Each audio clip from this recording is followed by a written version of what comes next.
জুমার দিনে মুসলিমদের একটা কাজ কমন, সেটা হলো গোশতের দোকানে দাঁড়িয়ে গরুর গোশত কেনা। সকাল সকাল দেখবেন জুমার দিনে হাজির কসাইয়ের দোকানে, আজকে জুমার দিন গরু খাইতেই হবে, নাকি ভাই? কথাটা কি ঠিক না ঠিক? দেখবেন শহরের যতগুলো কসাইখানা আছে সকাল সকাল হাজির, জুমার দিন গোশত খাইতে হয়। অথচ জুমার দিনটা এত ইম্পর্টেন্ট, এই দিনে দোয়া কবুল হয়। যে কোনো দোয়া আল্লাহর কাছে চাবেন কবুল হবে। এই দিনে সূরা কাহাফ পড়তে হয়, এই দিনে তাড়াতাড়ি মসজিদে আসতে হয়, গোসল করে সুগন্ধি মেখে সুন্দর কাপড় পরে ইমামের কাছাকাছি এসে বসতে হয়।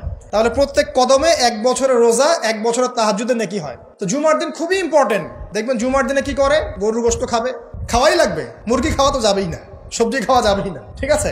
তারপরে স্ত্রী সন্তান বউ বাচ্চাকে নিয়ে সকাল সকাল বের হয়ে চলে গেলাম, সারা বিকেল ঘুরতেছি, রাত্রে ঘুরতেছি, সন্ধ্যায় ঘুরতেছি। মানে ওই দিনটা দেখবেন গান বাজনা, পার্টি, এই বিয়ের অনুষ্ঠান, এই জন্মদিন, এই ওরিয়েন্টেশন, এই অমুক তমুক সব জুমার দিনে।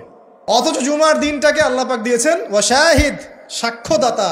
মানে জুমার দিন আপনাকে সাক্ষী দিবে আপনি এই দিন কি করেছেন।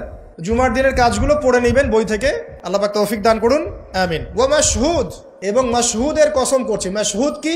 মাশহুদ মানে আরাফার দিন। কোন দিন?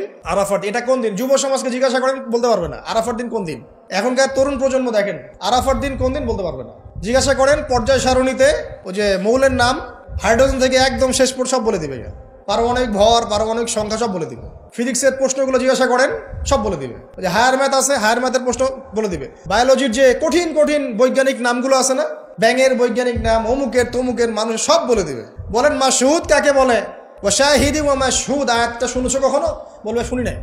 তো এই হলো অবস্থা, শিক্ষা সিস্টেমের এই হলো অবস্থা। কেউ কি বলেছে যে ডাক্তার হওয়া যাবে না, ইঞ্জিনিয়ার হওয়া যাবে না, বা জেনারেল লাইনে পড়া যাবে না? এমনটা কি কেউ বলেছে? কিন্তু কোরআন সুন্নাহর জ্ঞানকে বিসর্জন দিয়ে, ওই জ্ঞানটাকে বিসর্জন দিয়ে তোমাকে ডাক্তার হতে হবে? আমার তো মাঝে মাঝে মনে হয় যে এইসব সেকশনে এই সায়েন্টিফিক পড়াগুলোর পাশাপাশি মানবিক কিছু পড়াশোনা দেওয়া দরকার। আগে মানুষ বানানো দরকার, কিভাবে পেশেন্টদের সাথে ভালো ব্যবহার করতে হয় শেখানো দরকার, কিভাবে একজন অসুস্থ মানুষের সাথে ভালো বিহেভ করতে হয় শেখানো দরকার। খালি কিভাবে ইনজেকশন পুশ করতে হয় আর কিভাবে ওষুধ দিতে হয় এইটুকু শেখানো যথেষ্ট না। একটা বিহেভিয়ার, মানবতা শেখানো দরকার। একটা ইঞ্জিনিয়ারকে শিখান যে চুরি করা হারাম, তাকে শিখান আগে, নাহলে বড় হয়ে অনেক বড় ইঞ্জিনিয়ার হতে পারে কিন্তু দেখবেন ভিতরে চুরি করছে। তো একটা মানবিক শিক্ষার দরকার আছে, হিউম্যান বিহেভিয়ার শেখানো দরকার। তো এই শিক্ষাগুলো কে দিবে? কোরআন দিবে, হাদিস দিবে, রাসূলের সুন্নাহ দিবে। তখন গিয়ে তো সে পরিপূর্ণ মানুষ হবে। আর যাদের মধ্যে এই দুইটা শিক্ষা একত্রিত হবে দেখবেন তারা সোনার মানুষ হবে ইনশাআল্লাহ। তো এই দুইটা শিক্ষা কি আমরা অর্জন করতে পারি না? কেউ কি বলেছে জেনারেল লাইনে পড়া বাদ দিয়ে দাও, বাদ দিয়ে একদম সবাই মৌলবী হয়ে যাও?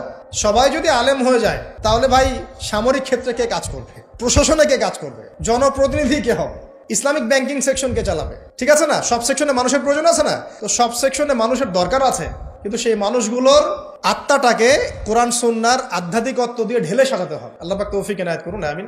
যদি অমুসলিম হয়, অমুসলিম হওয়ার পরেও যদি সে তার ধর্ম মেনে চলে, দেখবেন সেও কিন্তু ভালো মানুষ হবে।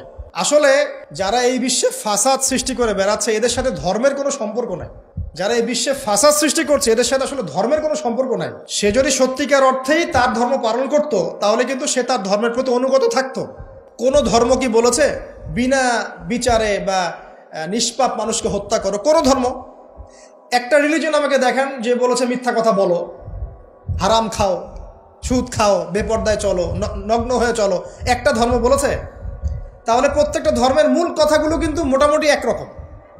তো সবাই যদি সবার ধর্ম মেনে চলে কোনো সমস্যা? এরপরে যে পড়াশোনা করে দেখবে যে হ্যাঁ ইসলামই চূড়ান্ত রিলিজন, এর মধ্যে সমস্ত বিষয়ের সমাধান আছে, এটা ফাইনাল টেস্টিমেন্ট, তখন সে মুহাম্মদ সাল্লাল্লাহু আলাইহি ওয়াসাল্লামের আনুগত্য করবে, সাক্ষ্য দিবে আশহাদু আল্লা ইলাহা ইল্লাল্লাহ ওয়া আন্না মুহাম্মাদান আবদুহু ওয়া রাসূলুহু, মুসলিম হয়ে যাবে ইনশাআল্লাহ। ইনশাআল্লাহ মুসলিম হলেই, কালিমা পড়লেই একদিন না একদিন সে জান্নাতে যাবে ইনশাআল্লাহ তাআলা। যদি তার আকীদার মধ্যে শিরক না থাকে, কুফর না থাকে, আমলে বেদাত না থাকে, হারাম রিজিক না থাকে। আল্লাহ পাক আমাদেরকে পরিপূর্ণ মুসলিম হওয়ার তৌফিক এনায়েত করুন, আমিন।